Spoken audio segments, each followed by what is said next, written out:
Alright, in the previous lesson we refined the hair and it wasn't quite perfect yet. It looked a little bit like this, at least it did for me, and I went ahead and spent a little bit more time cleaning it up.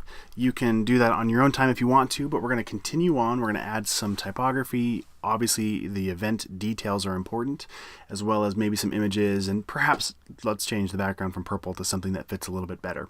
So what we're going to do now, I'm going to hit the letter T to get my type tool. I'll click once in here and I'll start typing in. In this case, I've already got my details, so I'll copy this. We'll pretend like this guy's name is John Singer. Oops. So I'll click in here, Command V to paste, Enter to commit my layer. And the reason why is when this is still selected after I've pasted it, if I try and hit the letter V tool, V to get my other tool or any other tools, obviously those are all characters, so none of my shortcuts work when I'm inside of the text here. So when I hit Command V, I'll hit Enter on my 10 keypad, or I can click on this little check mark up here to now commit that text. And now I can use any shortcuts I want. In this case, I hit the letter V to move it around. Remember that shortcut Command T to do the free transform, and this will let me scale it up. Now, if you get tired of having to hold the Shift key to keep it in perspective, to keep the ratio, how it's supposed to be, you can come up here and click on this little link icon between the width and the height. I'll click on that. And now, no matter where I scrub or drag, it'll stay the same perspective without skewing it. I can also scrub right here on the W, on the width and the height, to make this bigger or smaller. But in this case, I just want to drag it a little bit larger. And I'm just going to stick with Helvetica for this font. Quick side note, now this is with the whole course as a whole. If you want to become a great graphic designer, you need to keep studying, keep learning everything you can. So what I thought I would show you is this movie Helvetica, right? You can rent it on Amazon or buy it from Amazon. On Netflix, if you have the DVD subscription, you could get it from there too. I'd highly recommend checking that out. It's great.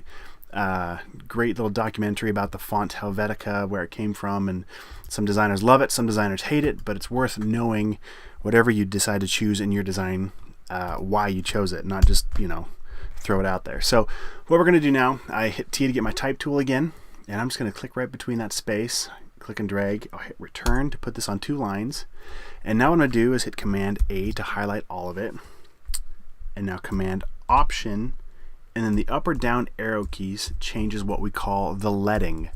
Back in the day when they used to set fonts, they would actually put physical pieces of lead between the font characters. And if you watch that Helvetica movie, you'll learn more about that. Anyway, so we're changing the width, which again is called leading. Another way to do that, and again I'm holding Command Option and the up or down arrow, Control Alt up and down on a PC. I can also open up my type window. If I go to Window and down to Character, it adds that little shortcut here to my menu bar, and you can see we can change the font, the size. Right here is our leading. So with this guy selected, I can scrub here and change that gap size. Okay, so that's another way to make that change. What I was doing, I had it all selected, Command A, and again Command Option up or down, and you can see as I do that, this number over here is changing. Okay, so again, shortcuts will help you blaze through designs much faster and get your ideas out as quick as possible. I also have right here, I typed it out lowercase, but I hit Command Shift K to toggle on this all caps. So I want this to be all caps. Once I get my change where I want it, I'll hit Enter. And now I hit Command T. I want to scale it up a little bit. Now let's pretend like this guy is super famous and everybody knows him. He's some kind of a rock star singer. So we can get away with, I'm going to make this a little bit smaller. And now if I hold down Shift, it goes by a factor of 10 right here. So if I hold down Shift and go up and down, it's 20, 30, 40, 50, 60. Okay, it goes faster. Or I can take my finger off of Shift and go basically 1 point at a time. Okay, so I'm going to stack that right on top of itself. Hit the letter V to get my Move tool. And I am going to move this up behind. And when you did this, your type layer was probably on top here. And again, that's where layers are so awesome, because I can come over here, I'll click on him, and I'll drag this up above, or you can hit Command and the left bracket or right bracket keys. Those are the ones right next to your letter P. So if you look at your letter P on your keyboard, the very next one, that square bracket, if I hit Command and that, it'll send my layer below. Or if I hit the next one, it'll send my layer above. If I come over here to layer, and let's find that arrange down here, this is what I'm doing. These are those shortcuts, okay, to move those layers up or down.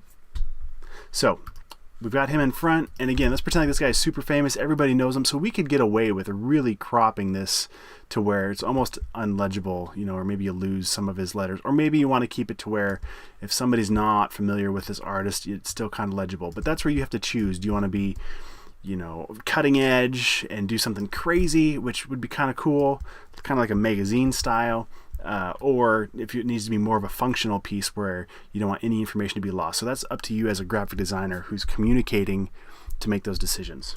Okay, so we've got our text where we want it. Let's go ahead and bring in the other text here. So a lot of times what I'll do is I'll just copy all of this, Command C, come over here, and I'll click once. There's a couple ways we can work. I'll click once and paste this, which brings it all in like this, not inside of a text box, so I don't have the option to reflow my text.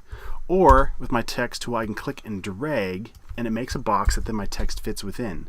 So the reason why that would be important is, let's say this is bigger, and I'm using Command Shift and the period key, or Command Shift comma, to make it bigger or smaller. Okay, and inside of a text box, as I click and drag, it will reflow my text to fit in that box. This is great for paragraphs and things like that. So again, it was either click once and paste with my type tool, or click and drag to make that box.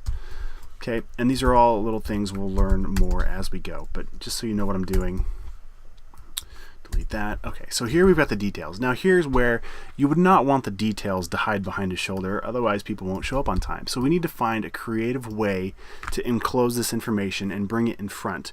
So first and foremost, I'll hit Command Shift and the right bracket key, so it's not the one right next to the letter P, but the one after that, to bring this layer all the way to the front. Again, that was under Layer, Arrange, Bring to Front. That's what I did. Okay, so we've got it all the way in the front, and we've got our type in here, and we're going to use the same font, Helvetica. And let's go ahead and pause right here, and in the next lesson what we'll do is we'll work with shapes and textures to start really bringing this thing to life.